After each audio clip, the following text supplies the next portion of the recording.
Hey, so good evening, everyone.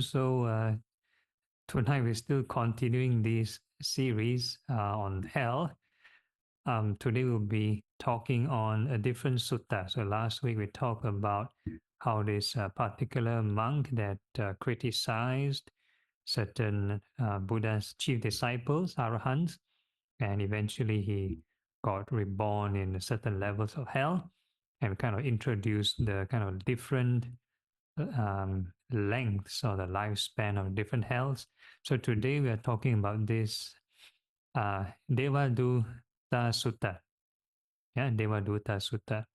So this one is more on the judgment. Yeah, the judgment. What kind of so-called court hearing? Normally we might hear in certain folk cultures, we'll be brought forward to see somebody and will be judged for our actions. Right? So in Buddhism, we also have this. So this sutta will also kind of be a food for thought on the concept of immediate kind of rebirth. Is rebirth truly immediate, or is there like an intermediary kind of state where you go through this particular judgment? Okay, so I'll just read through the sutta. Bhikkhus, there are these three divine messengers. What three? So this is probably opening statement by the Buddha. Here, bhikkhus, someone engages in misconduct by body, speech, and mind. In consequence, with the breakup of the body, after death, he is reborn in the plane of misery, in a bad destination, in the lower world, in hell. There the wardens of hell grab him by both arms and show him to King Yama. Yeah, so King Yama is very interesting. There's a particular realm in heaven, it's also called Yama.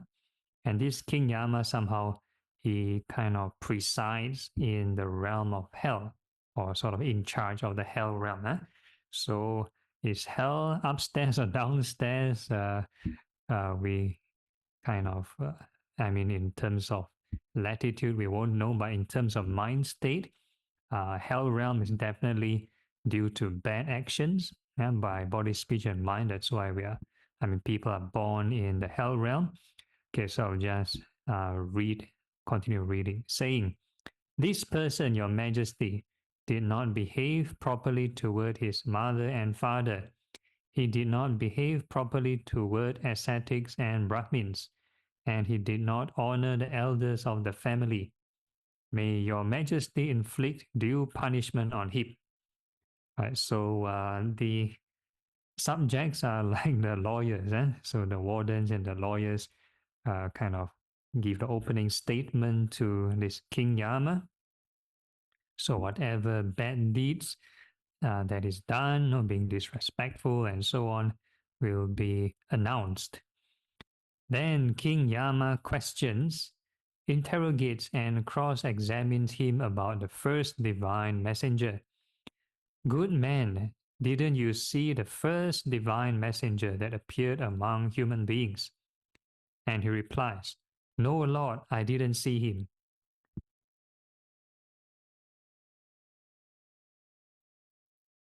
So if you were to be asked this question, right, like nobody defined to you what is the divine messenger, I think we won't know what is this divine messenger also. So this King Yama continued to kind of explain.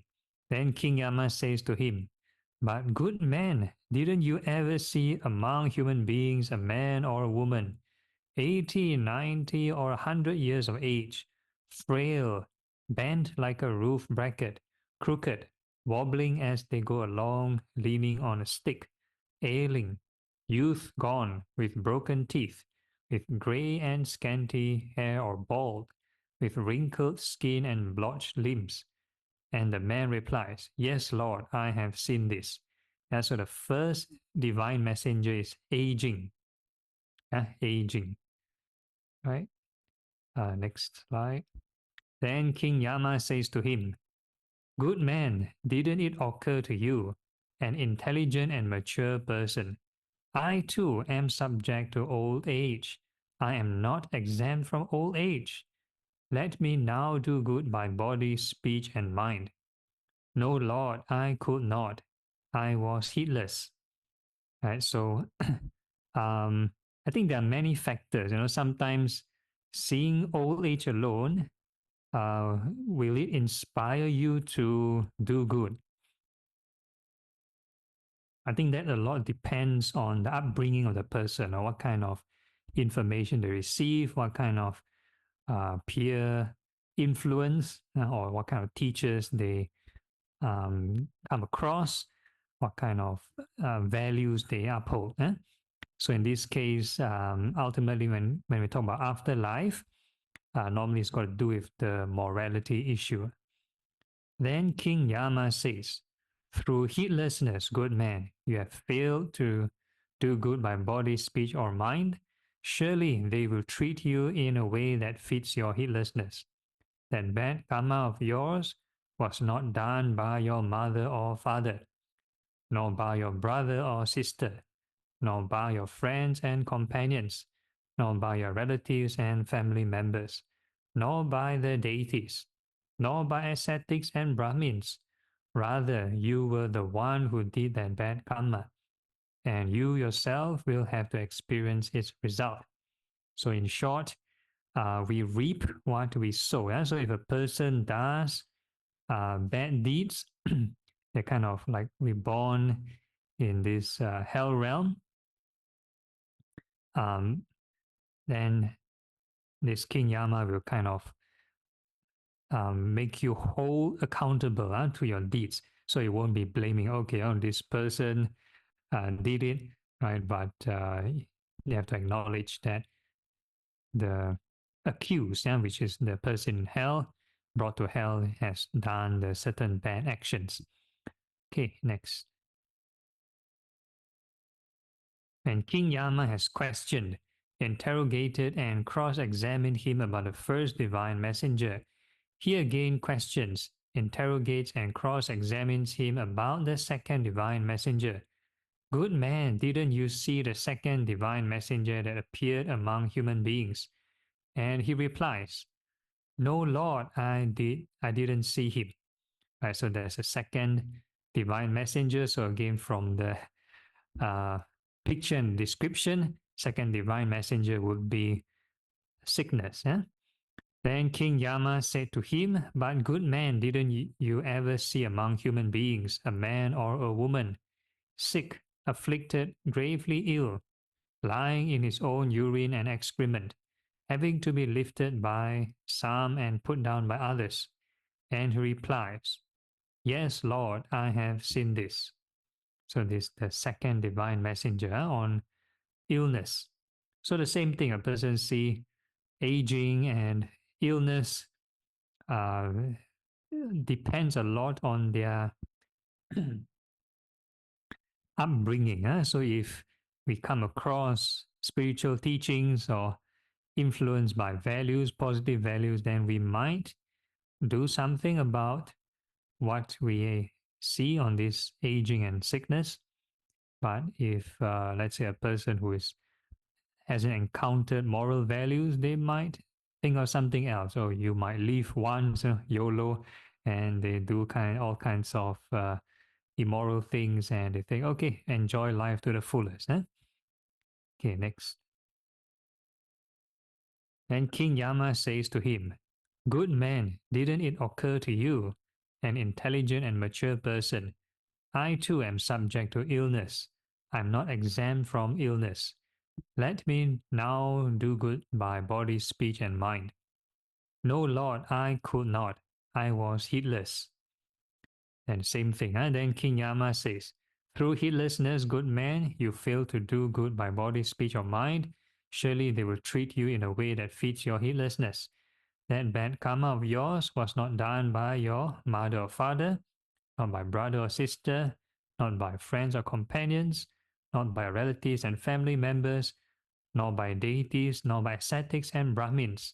Rather, you were the one who did that bad karma, and you yourself will have to experience its result. Okay, so this comes to the workings of karma, yeah, karma and rebirth. So very clearly it states whatever your relatives and family do will not help you, or vice versa,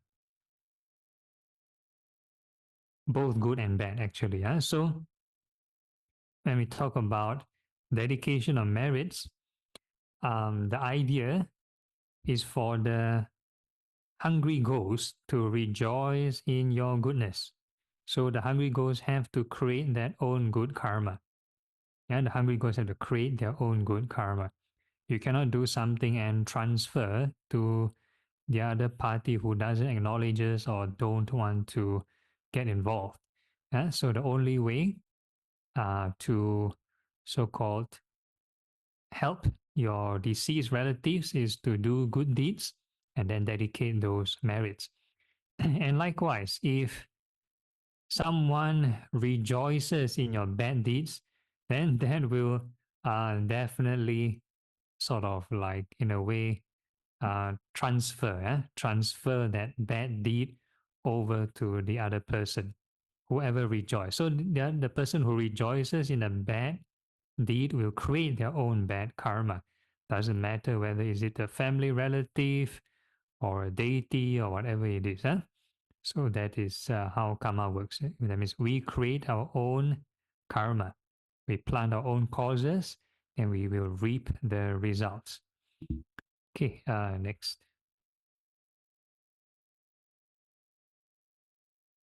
When King Yama has questioned, interrogated, and cross-examined him about the second divine messenger, he again questions, interrogates, and cross-examines him about the third divine messenger. Good man, didn't you see the third divine messenger that appeared among human beings? And he replies, No, Lord, I didn't see him. Then King Yama says to him, But good man, didn't you ever see among human beings a man or a woman, 1, 2, or 3 days dead, the corpse bloated, livid, and festering? And he replies, Yes, Lord, I have seen this. So maybe in those days, no, corpses weren't taken care of so quickly. So for those living in the city, sometimes we report immediately, the police or the medical officer, once they declare the body as dead, medically dead, then immediately the body is kind of dealt quickly.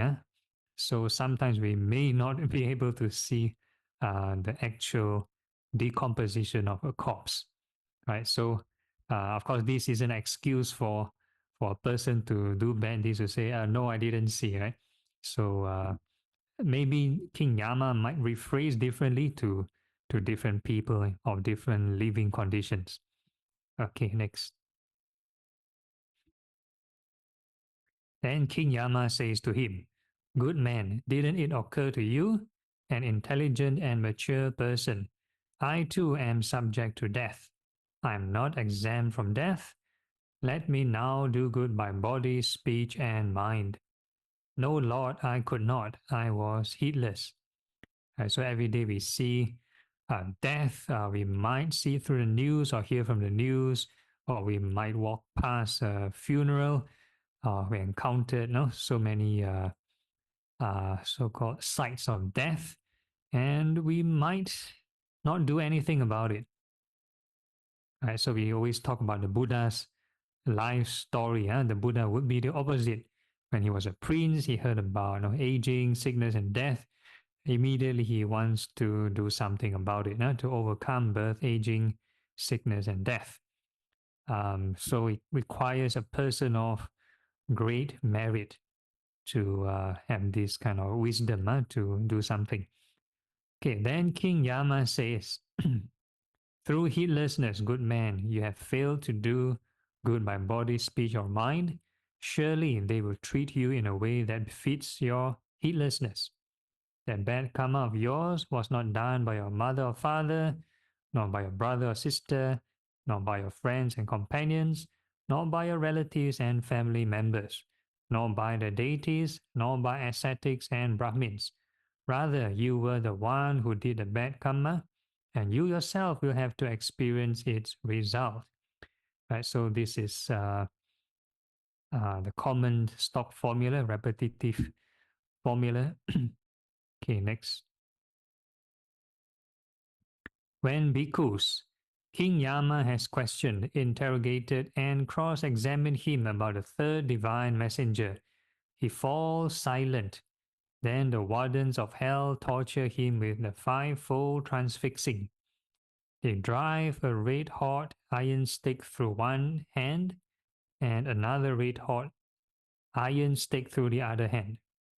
They drive a red-hot iron stick through one foot and another red-hot iron stick through the other foot. So they're explaining what is this fivefold transfixing, basically piercing the person in the 5 areas. They drive a red-hot iron stick through the middle of his chest. So this is maybe like a different version of like a crucifixion. So both hands, both feet, and the chest.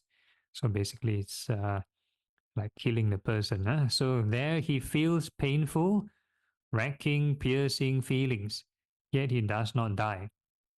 So as long as that bad karma is not exhausted. So the lifespan of the hell being is determined by the karma. So as long as they get tortured, they kind of burn away the bad karma. So we talked about the life story of the Buddha, when he was practicing asceticism. So that was also the concept he kind of used during the 6 years of torturing himself, where he was doing this extreme fasting and so on. So he believed, that school of thought believed by torturing oneself, you experience pain and then you remove the bad karma, right? But somehow the ascetic Gautama, the Bodhisattva Gautama felt that, he tried that for 6 years, still cannot remove all the bad karma. Yeah, so you want to talk about the hell realm, right? So the hell realm also, the lifespan so long. We talked about in the previous lesson, right? How long is the hell realms, right? So again, the case can be different individually. So we talk about Queen Malik, what's the name? Malika, Queen Malika. She was in hell realm for 7 days, right? So individual karma is different, but this torturing doesn't remove all the bad karmas. Probably the strong enough bad karmas so that one is enough to be reborn in a higher realm, right? So we have like lots and lots of karmas, different spectrums of good and bad karmas. So even a person finished their lifespan in hell, they get reborn somewhere else, doesn't mean they are enlightened straight away, because they still have bad karma to kind of go through. So going through hell realm doesn't make one pure. Going through hell realm doesn't make one pure. So it kind of removes certain bad karma. Okay, next. Next, the wardens of hell throw him down and pair him with axes. There he feels painful, racking, piercing feelings. So this is the second level. So the first level is the impaling of the hot rod. So after the hot rod not enough, then there's still this another level, axis. Racking, piercing feelings, yet he does not die, so long as that bad karma is not exhausted. Next, the wardens of hell turn him upside down and pair him with adzes. I have no idea what's adzes. Maybe a different form of spear. Next, the wardens of hell harness him to a chariot and drive him back and forth across ground that is burning, blazing, and glowing. And that means they go through the different stages of treatment. So after the chariots, so what's next? The wardens of hell make him climb up and down a great mound of coals that are burning, blazing, and glowing. So after all the impaling and cutting him up to pieces, they still can climb. So somehow the body parts can regenerate. So basically, they just torture you over and over again. Okay, next. Next, the wardens of hell turn him upside down and plunge him into a red-hot copper cauldron that is burning, blazing, and glowing. He is cooked there in a swirl of foam. So interestingly, the way they mention hell is like very physical. They mention copper. So there is like there's iron, there's copper being mentioned, and all this stuff looks very physical. He's cooked there in a swirl of foam, and as he is being cooked there in a swirl of foam, he is swept now up, now down, and now across. There he feels painful, racking, piercing feelings. Yet he does not die as long as the bad karma is not exhausted. So these are all the different stages of torture. The next one. Okay, so that's the next level. So if all this torture not enough, next the wardens of hell throw him into the great hell. Now, bhikkhus, as to the great hell, it has 4 corners and 4 doors, and is divided into separate compartments. It is surrounded by iron ramparts and shut in with an iron roof. Its floor as well is made of iron and heated till it glows with fire. So basically, it's a giant oven. The range is a full 100 yojanas, which it ever covers pervasively. So basically, it's mass mass oven for many people. Okay, next. Okay, once bhikkhus in the past, King Yama thought, those in the world who do evil deeds are punished with such diverse tortures.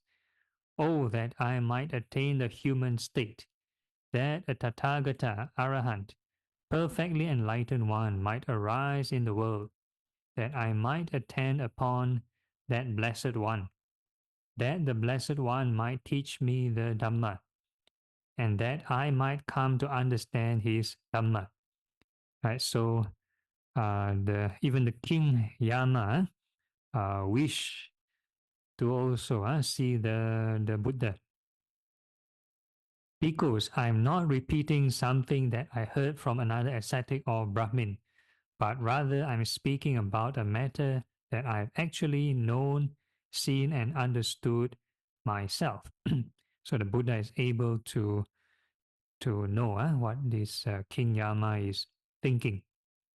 Right. So regarding the different hells, right, the great hell is mentioned, but there are the different levels compared to the last week's sutta. So last week's sutta we talked about the different so-called lotus hells and stuff like that.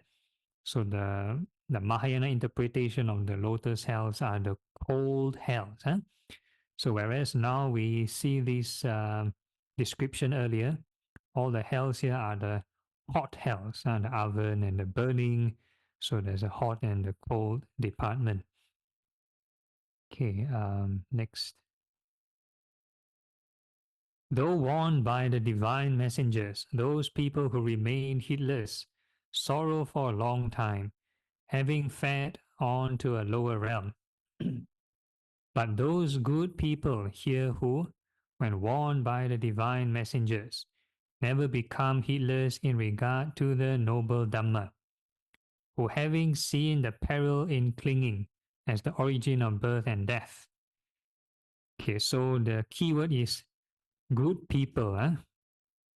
So requires some merit to kind of reflect on these incidents. If a person doesn't have enough merit, their state of mind is not in the right state.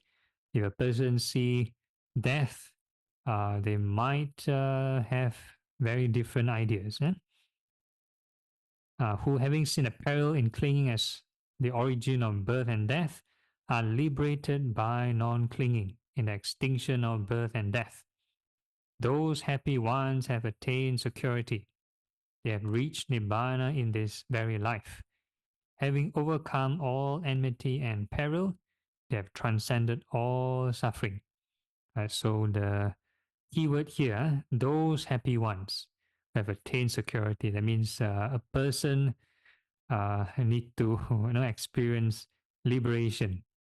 So the Buddha is ultimately encouraging people to practice and escape samsara so that you won't have a chance to go to this lower realm. So of course in Buddhism we believe if a person become a stream enterer, so that's the minimum requirement to not enter into the lower realms. So no more hungry ghosts, no more animal realm, and no more hell realm. So that's the minimum requirement. And of course, on top of um, these unskillful deeds, we have these 5 heinous crimes. 5 things a person do confirm go to hell one. They will not even go to the hungry ghost realm, not even go to the animal realm. It's like confirm go to the hell realm. So the 5 things, killing one's mother, killing one's father, uh, killing an arahant, injuring a Buddha, and creating a schism in the Sangha. These 5 things. Right? So if a person practices the precepts well, the 5 precepts very well, then you don't have to worry. So that's the 5 heinous crimes. Okay, so that's the end of my sharing. It's 9 o'clock already. So I open the floor to Q&A. So actually this ends the series of the hell. So the next lesson will be moving up to the heavens. Talk about heavens. Okay, anyone wants to ask questions?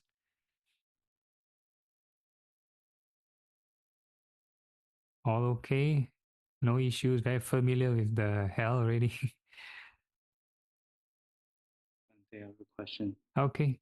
Sorry, I came in late. Just into the last part.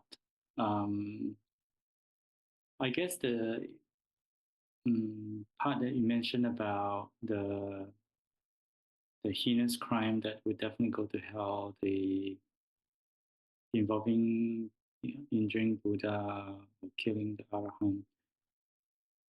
I would assume that it would involve intention. Those unintentional harm or injury perhaps would not be. So is that the right understanding?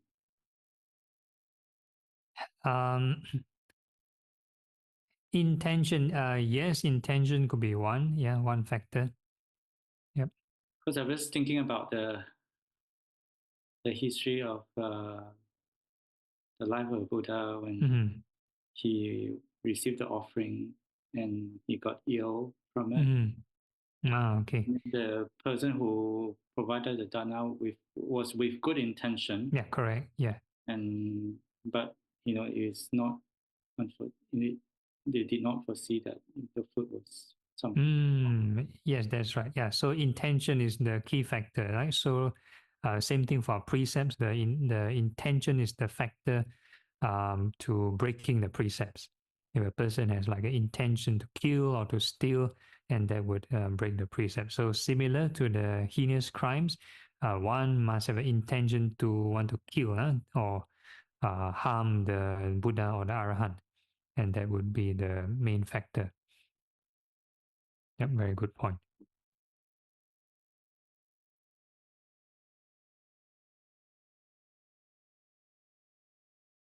Okay, so if there's no more questions, then we can start the session.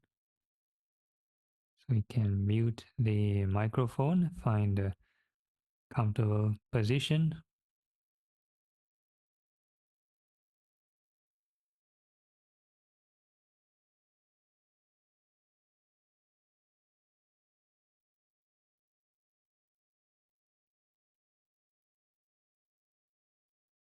Make sure the back is upright and the rest of the body relaxed.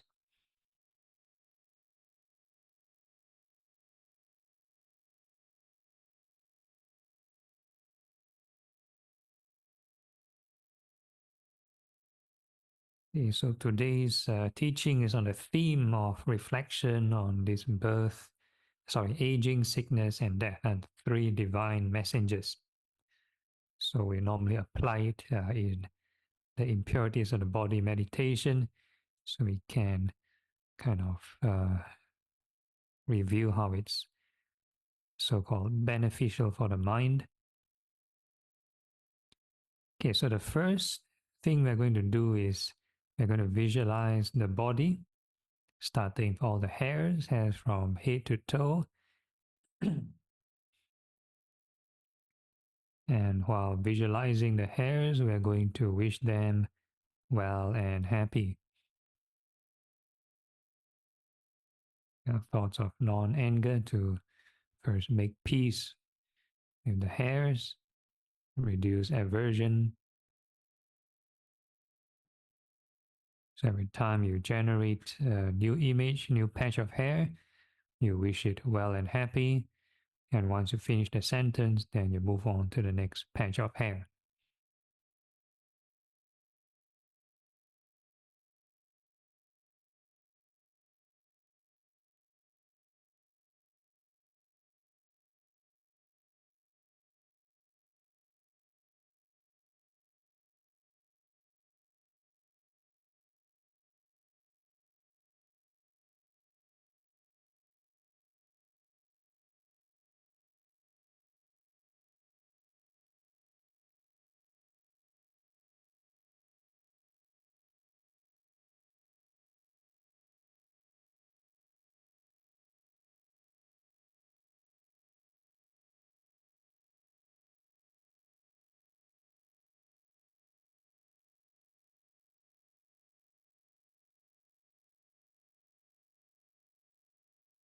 So the more you generate the right thought, you apply this Noble Eightfold Path. That's actually practicing the fourth Noble Truth and a path leading to the end of suffering or end of craving.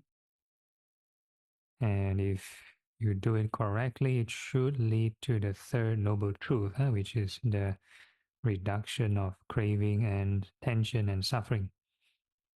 So if your mind gets calmer, means you're on the right track. But if let's say you get more anxiety, more tension, more stress, that means you're experiencing the first two Noble Truths, lots of craving, lots of expectation.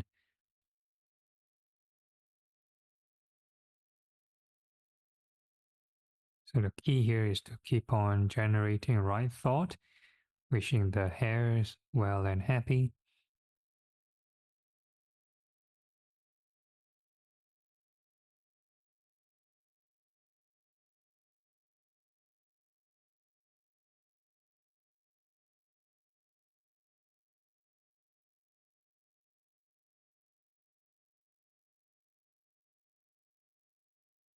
And then you should be able to find the mind settling down. So there should be like a maximum limit to the mind settling. So you find your mind quite settled down, cannot settle any further, then that would be your baseline emotion. It's a neutral state, nothing fancy at this point, no jhanas, no vipassana. So that would be the minimum requirement, the merit minimum enough to reflect on the divine messengers. Anything less than that, if the mind too scattered, too much anger or too much anxiety, you reflect on aging, sickness, and death, you might get lots of worries. So you need certain level of calm. Then we can move on to the insight portion. So all these hairs go through birth, aging, sickness, and death. So you think of them growing and falling, many, many cycles. You don't have to do it too slowly. You can fast forward the aging process. So as we think of the hairs growing and falling, we need to synchronize and label birth and death. Or like for today's theme, you can think of birth, aging, sickness, death. So you keep on labeling these 4 labels.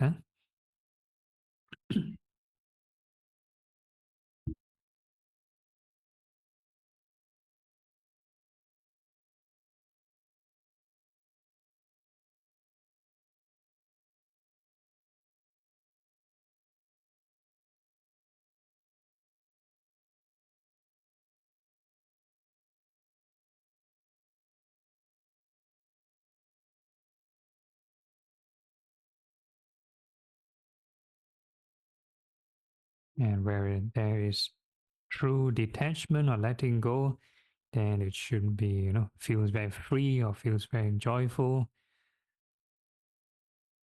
And regardless of what you experience, keep on labeling birth, aging, sickness, death.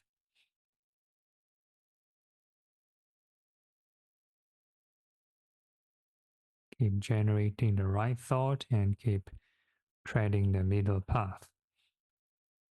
And once you stop generating the right thought, and the mind will naturally stray to sensuality. So we call that heedlessness.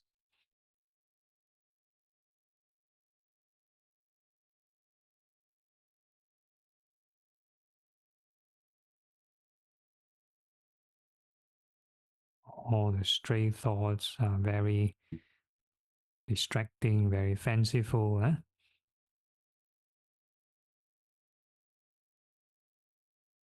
Very enticing for you to go into and watch the dramas and movies created by the mind.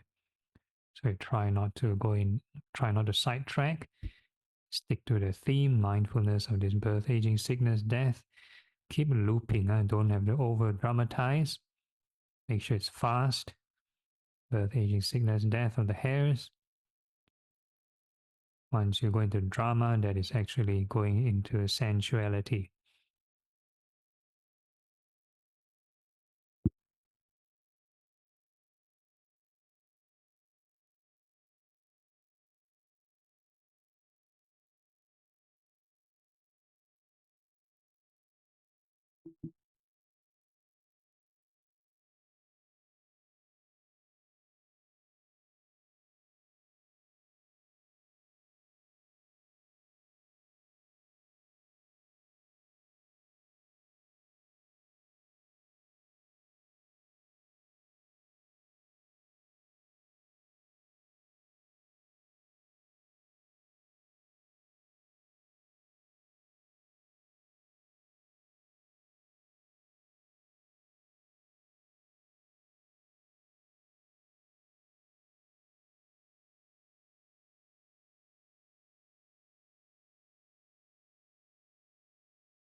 And then we can ask ourselves, are these hairs truly self?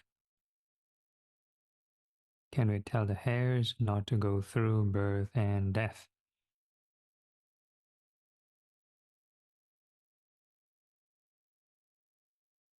Next, we can start to move on to the nails, fingernails and toenails. May they be well and happy.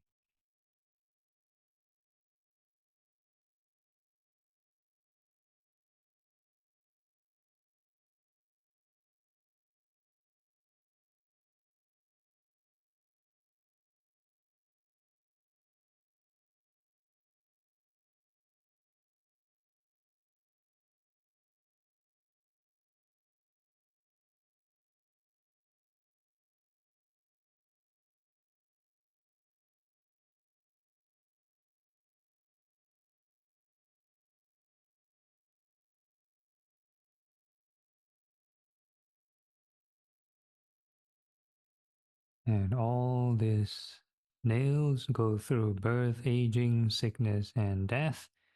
So I think of these nails growing and falling, many, many cycles. So I think as we loop this image, then we synchronize and label birth, aging, sickness, death.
And our challenge is to see how far can we detach.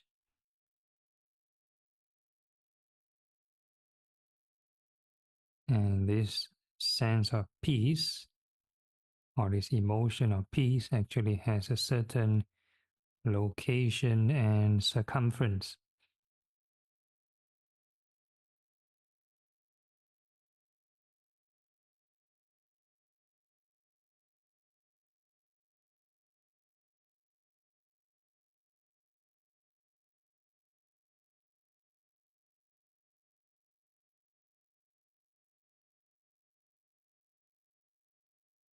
And then we can ask ourselves, are these nails truly self? Can we tell the nails not to go through birth and death? So the next part of the body, we can think of the teeth. May all the teeth inside the mouth be well and happy.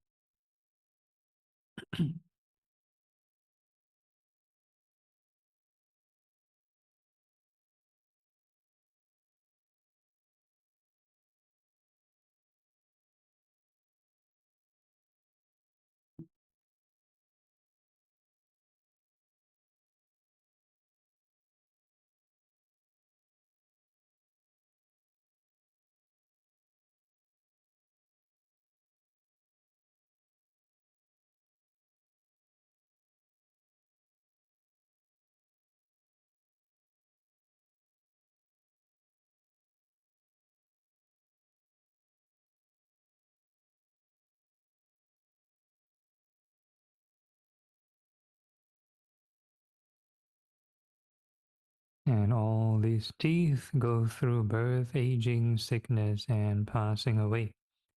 So we think of the teeth growing and falling, many, many cycles. Even though the most they fall off twice, you just keep on repeating. This is just a mental detachment exercise. And as we keep looping this image, we can synchronize and label birth, aging, sickness, death.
And we can ask ourselves, are these teeth truly self? And we tell the teeth not to go through birth and death.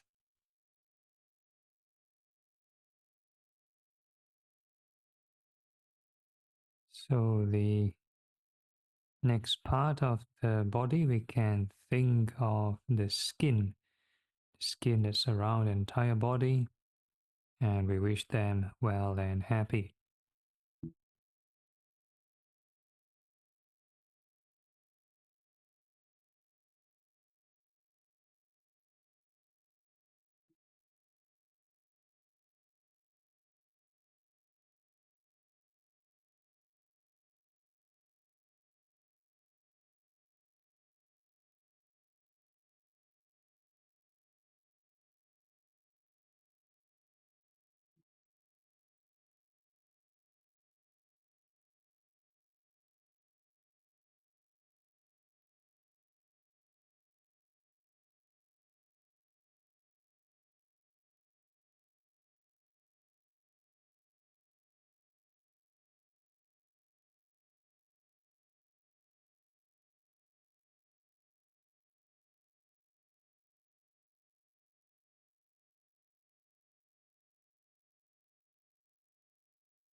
All the skin goes through birth, aging, sickness, and passing away. So I think of them growing and falling, many, many cycles. And as we keep looping this image, looping this process, we can synchronize and label with this birth, aging, sickness, and death.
And then we can ask ourselves, are this skin truly self?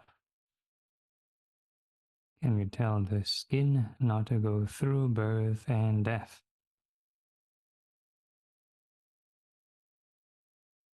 So the next phase of meditation, we are going to familiarize ourselves with the four element sensations. So there's no need to visualize anymore. So what we're doing is feeling the sensations throughout the body. And we call it four elements. They are the earth, fire, wind, and water elements. Earth represents any hard or soft sensations. Fire is hot and cold. Wind is fast, slow movements, and water is moist or dry sensations.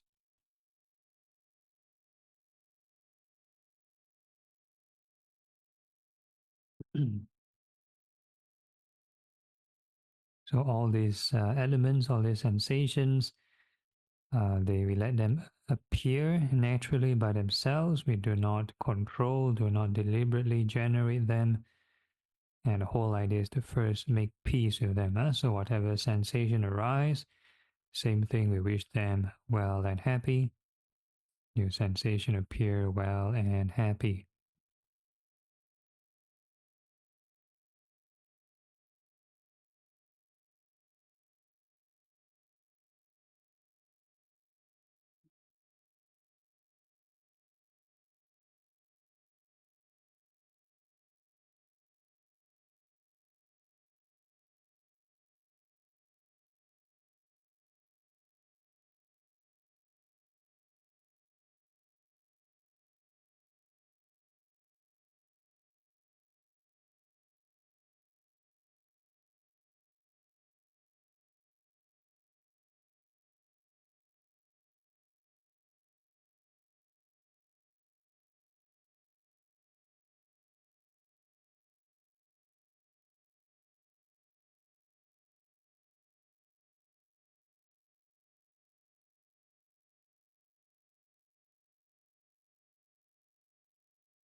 Okay, so the mind is quite settled down, then that would be your neutral baseline emotion.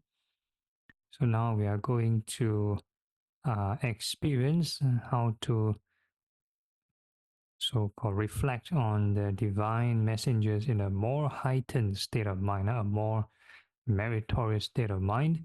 So before that, we are going to cultivate this boundless loving kindness. We are going to wish all beings in all directions well and happy, above, below, and all across.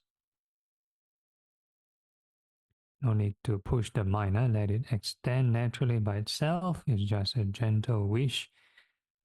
However far the mind wishes to extend doesn't matter.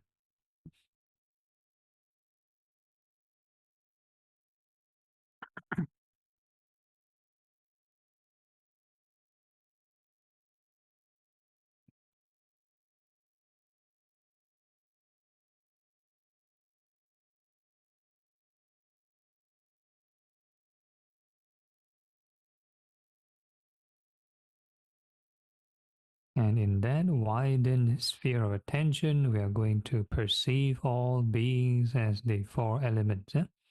All beings are made of the four elements. And in this routine, no need to visualize. Don't need to visualize how sentient beings look like. There's no way to visualize those unseen beings in hell and so on. So whatever sensation we detect, we are going to wish all beings well and happy.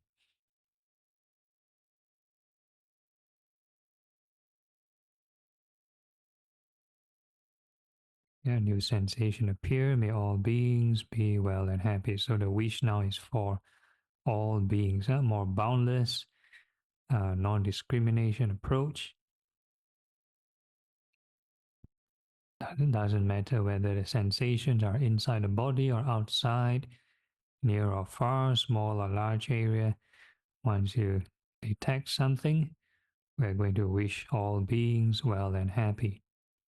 So we keep on repeating this wish, keep turning the Dhamma wheel.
Yeah, for those who are following with the right thought and right effort, you have all the conditions right, and it might trigger this right concentration.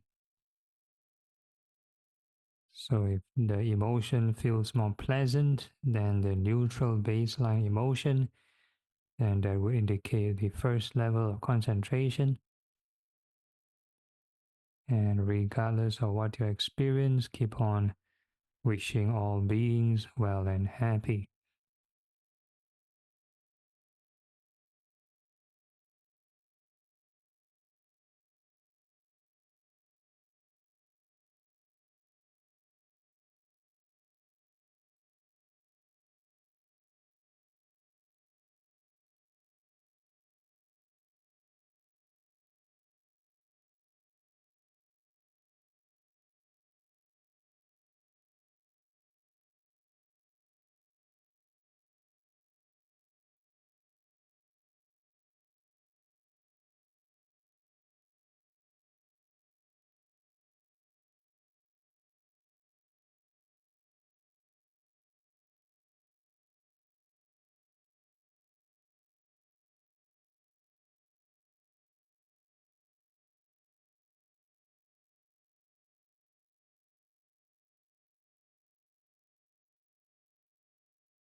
Okay, so with some increment in merit, hopefully, now we're going to reflect on the divine messengers. Yeah? So all these sensations go through birth, aging, sickness, and death. So we're going to reflect accordingly. Whatever sensation appear, then we just label birth, aging, sickness, death.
If the joy and happiness start to disappear, one may experience this neutral and refreshing kind of experience.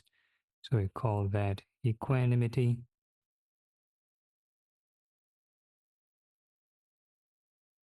This one is normally associated with the fourth level of concentration.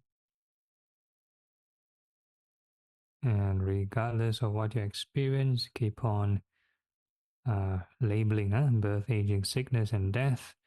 Treat everything else as a byproduct.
And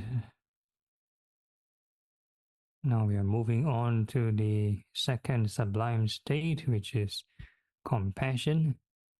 So we're going to use the same non-discrimination approach. And whatever sensation appear, we are going to wish, may all beings be free from suffering.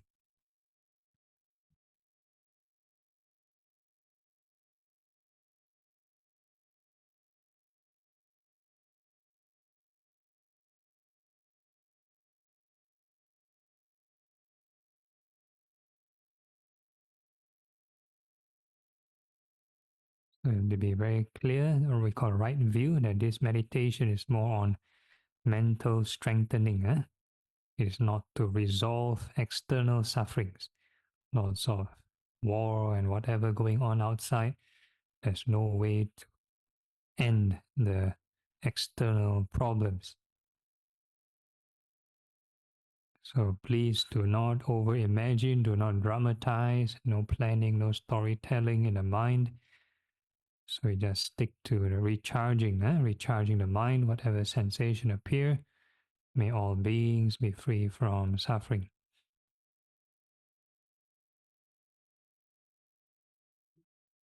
So problem solving can be done later once you sort of come out from your official meditation.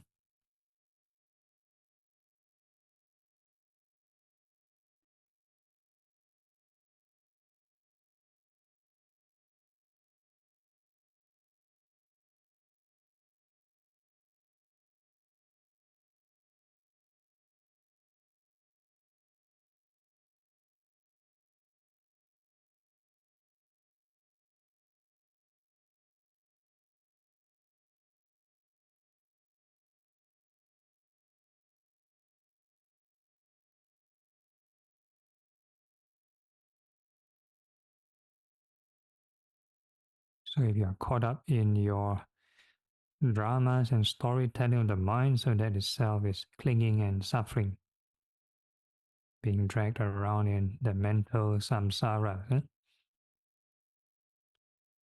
So we need to build up this inner strength and resilience. Don't get pulled away, dragged around easily by the stray thoughts. Come back and keep on wishing all beings free from suffering.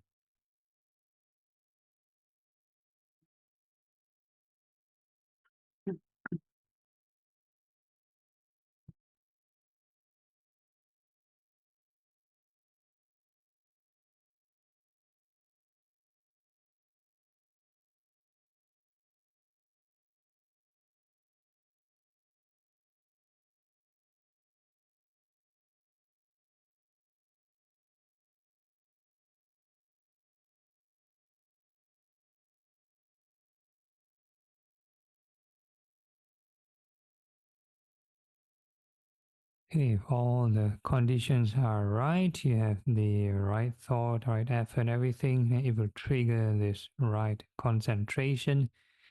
Usually, compassion may activate the second level of concentration. So, if your compassion can feel joyful, and that would indicate this concentrative compassion.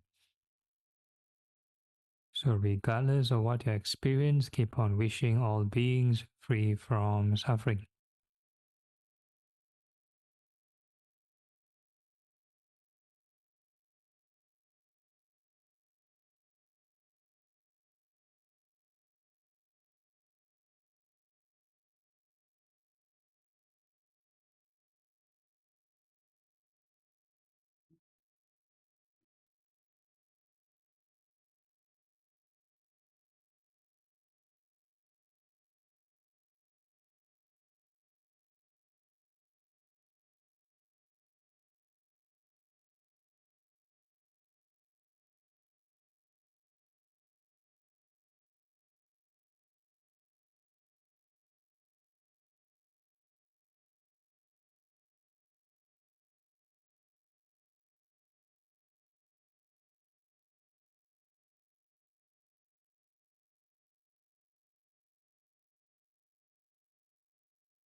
And then we can move on to the insight portion. So we can reflect how to overcome this suffering, which is to learn to let go of clinging and let go of the clinging aggregates, which includes the four elements.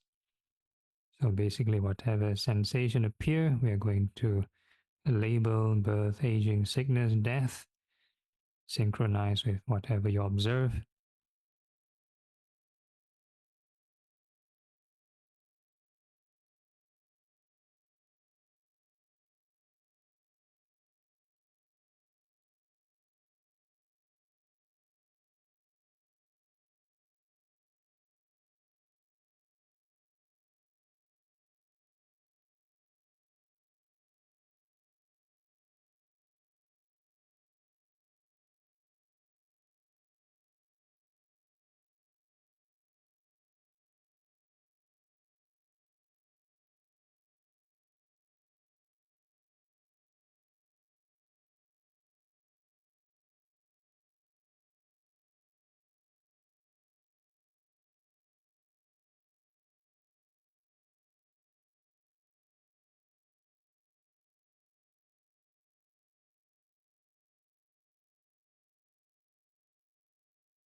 Okay, let's say the joy start to disappear instead of experiencing the equanimity from previously. This time you should feel kind of blank or a bit more spacey. And that experience, we call it the perception of infinite space. So regardless of what you experience, keep on labeling birth, aging, sickness, death. Be mindful of the elements appearing, disappearing.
Okay, then we can move on to the third sublime state, which is appreciative joy.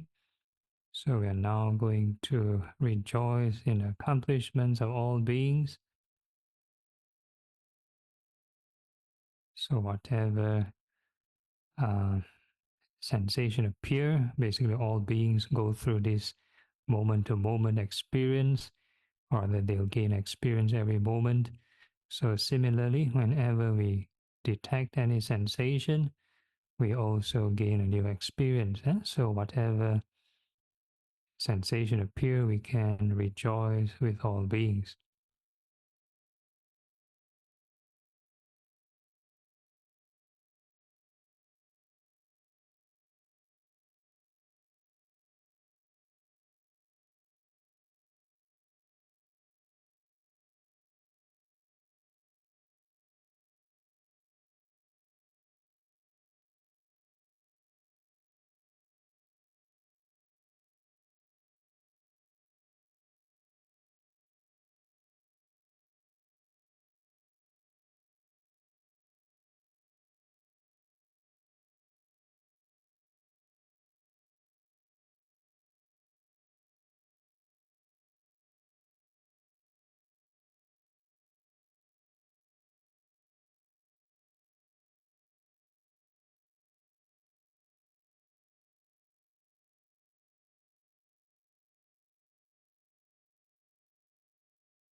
Okay, and similarly, if all the conditions are right, one may experience the third level of concentration, denoted by the emotion of happiness.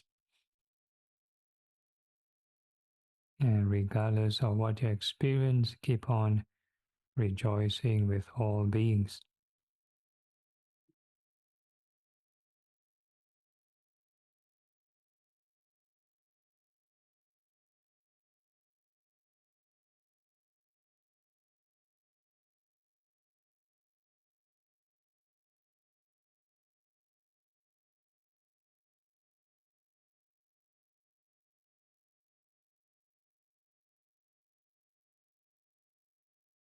Now we can do some reflection. All beings will eventually be separated from what they have achieved.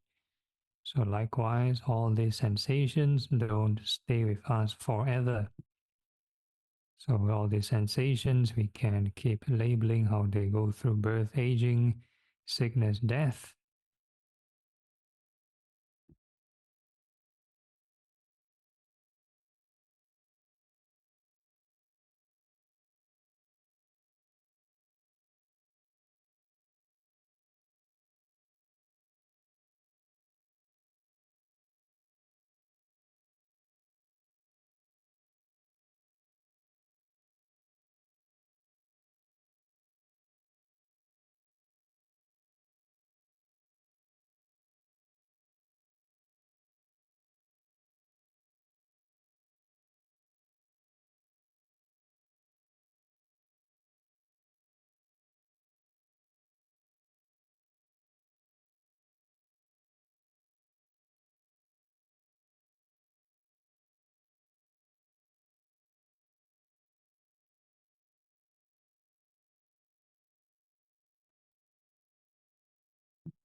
Okay, due to time constraint, before we conclude the session, same gentle reminder in all activities, standing, sitting, walking, or lying down, we can be mindful of the sublime states or mindful of impermanence. And with that, we can gently open our eyes, formally end the session, but informally still can generate right thought.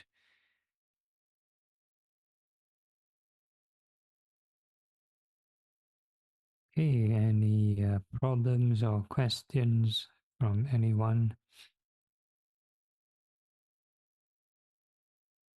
Okay, no issues. Okay, there are no problems, and we can go to the dedication to the Anumodana.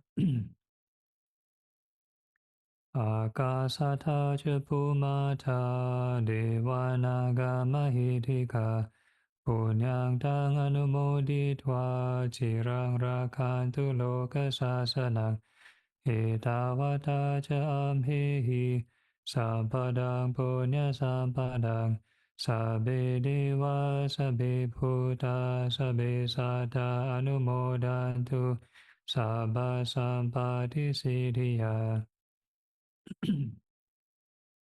Dedication of merits to departed. Idang me nyatinang hotu sukita hotu nyatayo. Idang me nyatinang hotu sukita hotu nyatayo.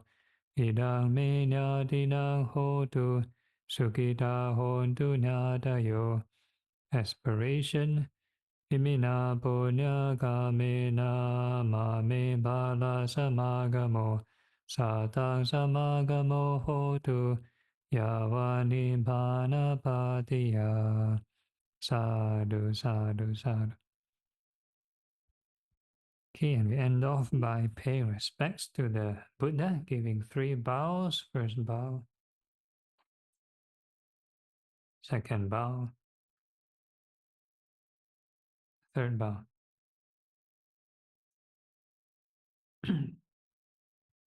Okay, that's it.